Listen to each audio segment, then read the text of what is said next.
Bem-vindos ao debate. Hoje a gente vai mergulhar numa das ideias talvez mais influentes e divisivas de toda a filosofia ocidental, a teoria da mente e do corpo de René Descartes. Exato. E a questão que vai nortear nossa conversa é se essa famosa separação que ele propôs entre a mente, que seria uma substância puramente pensante e material, e o corpo, uma máquina material, se ela ainda se sustenta, né? Foi uma base sólida que fundou o pensamento moderno ou, na verdade, um erro genial que colocou a gente num beco sem saída por séculos?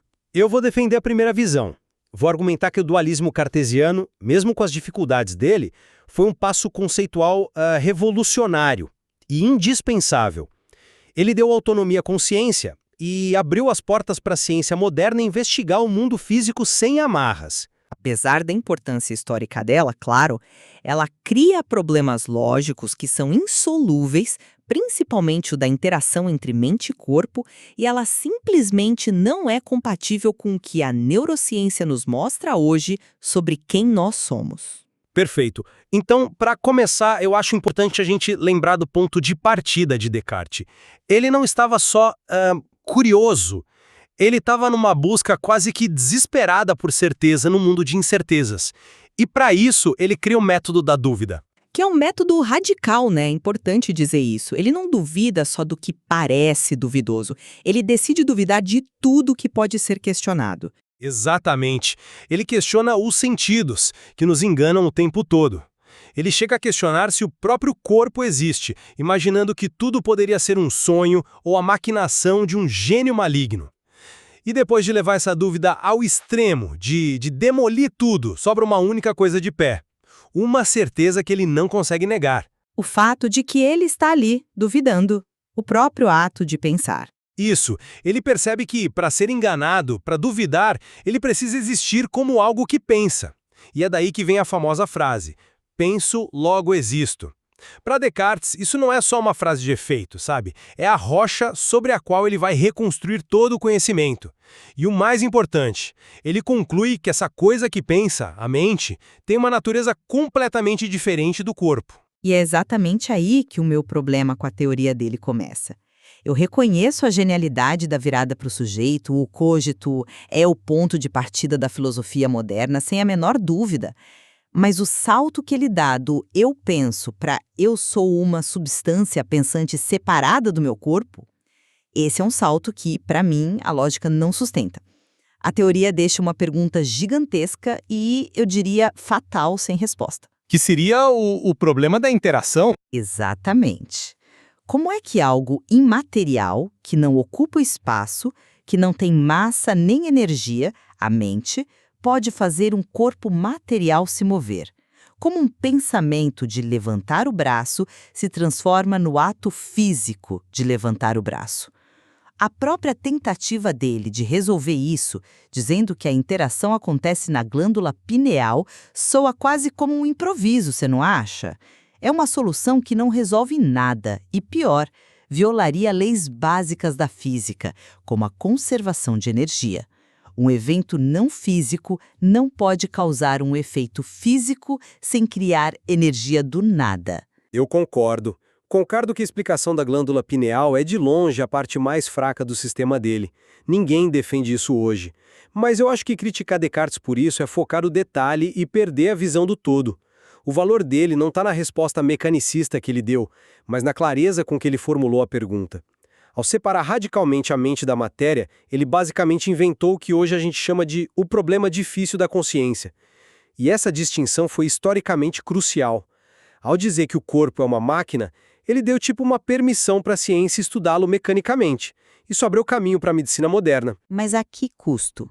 Ao custo de criar um fantasma na máquina, como disse o filósofo Gilbert Ryle. E esse fantasma é incompatível com praticamente tudo que a gente descobriu desde então. Pega o exemplo mais simples, o álcool. Se a mente fosse uma substância separada, imaterial, o álcool deveria afetar apenas a máquina, o corpo. Talvez a fala ficasse arrastada ou os movimentos descoordenados. Certo. Mas a razão, o julgamento, a coisa pensante deveria permanecer intacta, lúcida. E o que acontece na realidade é o exato oposto. O álcool ataca diretamente o núcleo do pensamento. Mas veja bem, um cartesiano poderia facilmente responder a isso. Ele diria que o cérebro é a interface, é o instrumento que a mente usa para interagir com o mundo e para pensar de forma clara. Se você danifica o instrumento, a performance é afetada, mas isso não significa que o músico deixou de existir. Se você quebra o rádio, a música para, mas a estação de rádio continua transmitindo, entende? A lesão cerebral ou o efeito do álcool não seriam apenas um rádio quebrado. Essa analogia do rádio, ela é boa, mas ela não se sustenta quando a gente olha mais de perto, porque o álcool, ou uma lesão na área de Broca, ou uma doença como o Alzheimer, eles não apenas quebram o rádio, impedindo a comunicação, eles mudam a música. Eles alteram a essência do que a pessoa pensa, sente e lembra. O Alzheimer não impede a mente de se expressar, ele apaga a mente ao destruir o cérebro. Isso sugere muito fortemente que a música e o rádio não são duas coisas separadas, elas são a mesma coisa. Eu vejo a força desse argumento empírico, claro, mas ele ainda se baseia na ideia de que se duas coisas estão correlacionadas, elas devem ser a mesma coisa. Descartes argumentaria de outra forma. Ele diria que a mente e o corpo têm propriedades que são essencialmente contraditórias. O corpo é, por definição, divisível. A gente pode cortar um braço, um dedo, mas tente imaginar dividir a sua consciência em duas. Não faz sentido. A experiência do eu é a de uma unidade indivisível. E essa unidade persiste no tempo, enquanto nosso corpo muda completamente. As células que formam o seu corpo hoje não são as mesmas de 7 anos atrás, mas você sente que é a mesma pessoa. Onde está essa continuidade, se não em algo que transcende a matéria? Mas essa sensação de um eu unificado e contínuo, será que ela é mesmo a prova de que existe uma substância por trás dele? O filósofo David Hume, por exemplo, ele fez um exercício de introspecção e chegou à conclusão oposta. Ele disse que, ao olhar para dentro de si, ele nunca encontrou um eu estável. O que ele encontrou foi um fluxo constante de percepções, sentimentos, memórias, um feixe de percepções, mas nenhuma coisa unificada por trás desse feixe, sabe? Talvez Descartes tenha confundido o ato de pensar com um ator permanente que pensa. Mas sem esse ator, como a experiência se organiza? Como um feixe de percepções sabe que pertence ao mesmo feixe? É preciso haver um centro unificador. E aí entra Immanuel Kant, que oferece uma terceira via que é fascinante. Ele diria que vocês dois estão olhando para o problema do jeito errado.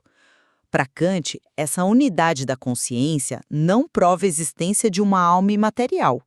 Na verdade, é o contrário.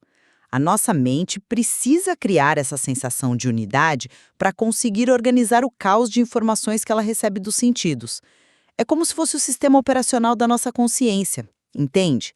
É uma condição necessária para que a experiência faça sentido, mas não é a prova de uma alma separada que existe para além da experiência. Interação que você apontou como a falha fatal. Eu não vejo como uma contradição, mas sim como um mistério profundo. E o fato de Descartes não ter conseguido resolvê-lo não invalida a premissa fundamental dele, a de que a experiência subjetiva, o como é ser um morcego ou um ser humano, é um fenômeno de natureza radicalmente diferente dos processos físicos do cérebro. A neurociência pode mapear cada neurônio que dispara quando eu sinto saudade, mas esse mapa nunca será a experiência da saudade.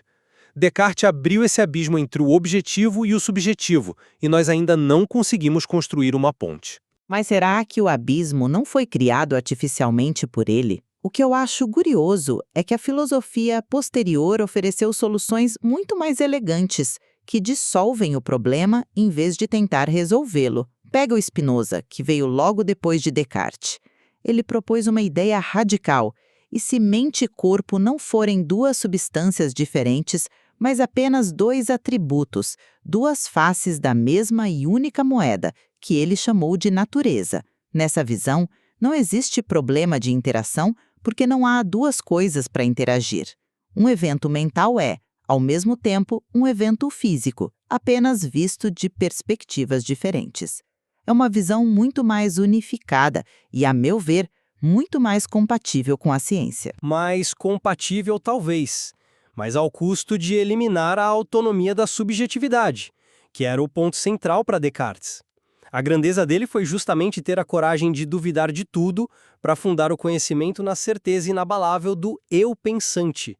Ele colocou o indivíduo no centro do universo filosófico. Sim, a contribuição do método da dúvida é inegável, mas a gente não pode confundir o valor do método com a validade da conclusão. E a conclusão dualista me parece supérflua. Aqui, a navalha de Occam é implacável. A gente não deve multiplicar entidades sem necessidade. Se podemos explicar os fenômenos mentais, pensamentos, emoções, consciência, em termos da atividade incrivelmente complexa do cérebro, por que a gente precisa postular a existência de uma segunda substância imaterial e misteriosa que ainda por cima cria um problema de interação que parece logicamente insolúvel? Porque a explicação em termos de atividade cerebral até agora não explica a qualidade subjetiva da experiência. Ela explica a correlação, a mecânica, mas não a consciência em si. O dualismo de Descartes, embora problemático, ele mantém vivo esse mistério fundamental sobre a natureza da mente. Reduzir tudo ao cérebro talvez seja uma solução mais simples, mas pode ser uma simplificação que nos faça perder de vista a própria coisa que estamos tentando explicar. Ou pode ser a solução que aceita a realidade como ela se apresenta. Somos seres físicos cuja vida mental emerge da complexidade da nossa biologia. A conclusão de Descartes, embora genial para sua época, talvez tenha sido um passo necessário, mas na direção errada. Devemos estudá-lo para entender a origem do problema, mas não para encontrar a solução. Em resumo, eu vejo o dualismo de Descartes como o ato fundador da modernidade. Ao postular a autonomia da mente, ele deu origem a toda a filosofia da subjetividade.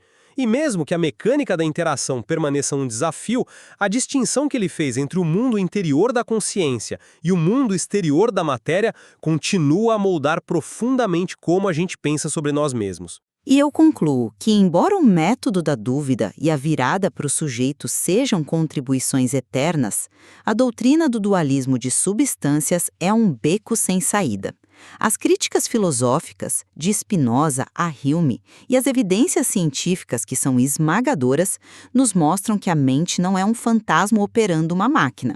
Ela é o processo complexo e emergente que acontece no cérebro. De qualquer forma, é inegável que o debate inaugurado por Descartes sobre a relação entre mente e corpo segue como uma das questões mais profundas e persistentes da filosofia e da ciência. Sem dúvida, e isso prova tanto o poder duradouro da investigação original dele, quanto a necessidade contínua da gente explorar essas múltiplas perspectivas para sequer começar a entender o que significa ser uma coisa que pensa.